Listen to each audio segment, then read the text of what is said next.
ସବୁବେଳେ ଯଦି ଗୋଟିଏ प्रकार चिकेन तरकारी खाई बोर हो गले ताहले एही प्रोसेस रे चिकेन तरकारी करिकी देखंतु। थरे एमिति तरकारी मुहरे बाजिले आउ छाड़बेनी। किंतु ता आगु आपण मैंने जदि मो चैनल नुआ अच्छा चैनल को सब्सक्राइब करदे। जदि मते फेसबुक पेज रु देखुथिबे पेज को मोर फॉलो करदे। जदि एमतीका नुआ नुआ वीडियो देखिए चाहती कमेंट माध्यम निश्चय जनइबे। चलतु स्टार्ट करबा आजिकार रेसिपी। एठी मु कौन करिछि ना किछि सुखिला लंका मु प्रथम रु भिजेकी रखिथिली। आउ नेछि एठी गोटा धनिया गोटा जीरा किछि गुजराती आउ किछि गोलमरीच दबा द्वारा ये फ्लेवरटा बढ़िया आसी थाए। सेति पे टिके गोलमरीच ऐड टिके करिवे देखिबे बढ़िया लागिवो। गोलमरीच देले आकु गोटे बढ़िया चिकन गोटे पेस्ट करि नै आसीबा। जितेबले भी आपण मैंने सुखिला लंका बाटे से लंका को 5-10 मिनिट आगु गरम पानी रे पूरा भिजेकी रखिदेवे। जहाँ फल कि लंका कलरटा भल आसो आ पूरा बढ़िया भाव में चिकन होगी पेस्ट होगी से पूरा रेडी हो। जदि आम जदि सेमती डायरेक्ट नहीं जावा ताले टिके लंकाटा पेस्ट होगा टे खंड खंड रही जाए टे असुविधा हुए। तेणुक भिजे देले बढ़िया शीघ्र हो पूरा चिकन पेस्ट हो। एठी मु पियाज नहीं गोटे पियाज पूरा बड़ पियाज काटिकी नहीं तापर नहीं अदा आउ रसुण एसबू को मिसेकी तो कौन करवा ग्राइंडिंग करदे। सब बेले आपण मैंने तो नॉर्मल चिकेन तरकारी किंबा चिकेन चिली एसबू करी खाउचंती किंतु एमती प्रोसेस रे देखंतु करंतु केते बढ़िया लागिवो खाइबा पई। आपण माने थरे खाइकी देखिले ही जानि परिबे। वीडियो टिके शेष पर्यंत निश्चय देखिबे ताहले बुझी परिबे मु केउ प्रोसेस रे आज करे चिकेन तरकारी करूची। एसबू को भल भाव में ग्राइंडिंग करी नहीं आसिला परे एठी चिकेन को भल भाव में धोईकी मु रखी देइथिली। सेते जो मसलाटा इने बाटी के आनिथिले सेते सब तक देई दबा एथे मैरिनेशन पई। एठी मैरिनेशन करिकी मु निहाती एठी आधा घंटा परी रखिथिली। आपण मानक पाखरे जदि समय अछि ताले को मैरिनेशन करिक आपण माने 2-3 घंटा हो किंबा सकाळ करिकी भी संध्या बेले आपण माने करि परिबे। माने सकाळ मैरिनेशन करी रखि देबे संध्या बेले करिवे।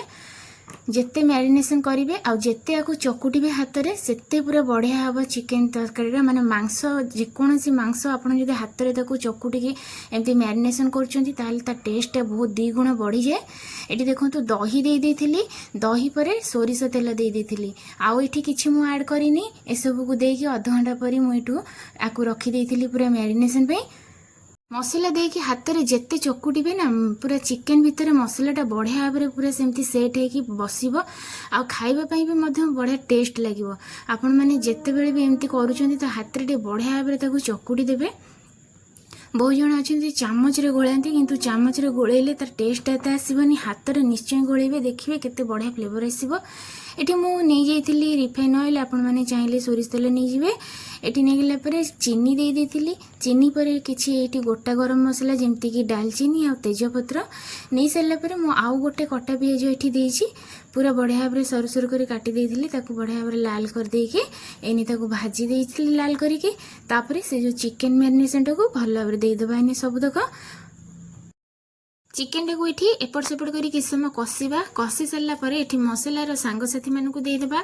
आपण माने भाबिबे तो सांगसाथी किए मसलार सांगसाथी हेले लूण हळदी आउ एठी मु देइछि काश्मीरी रेड चिली। एठी टिके कलर आसीबा पई काश्मीरी रेड चिली मु ऐड करिछि कहीं ना एठी मु लंका पाउडर ऐड करूनी जेहेतु मु एठी लंका बाटी थिली। जदि आपण माने राग खाइबा को बेसी पसंद करंती ताहले आपण माने निश्चय लंका पाउडर ऐड करिवे। आउ एठी मु सुखिला लंका खाली बाटीची आपण माने चाहिले भी कंचा लंका सुखिला लंका दीटा जाक मिसेकी बाटी दे परिबे।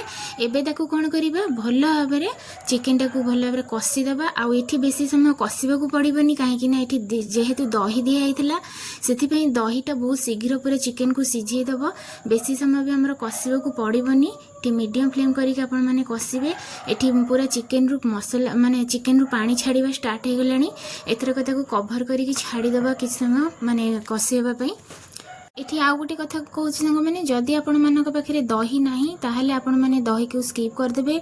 जेमती सेम प्रोसेस रे मसला को मैरिनेशन करदेबे तापरे कसिला बेले किछि टमाटो प्यूरी करिकी ताकू आपण माने सेथरे ऐड कर दे परिबे। देखिबे तार टेस्ट भी बहुत बढ़िया आसीबो।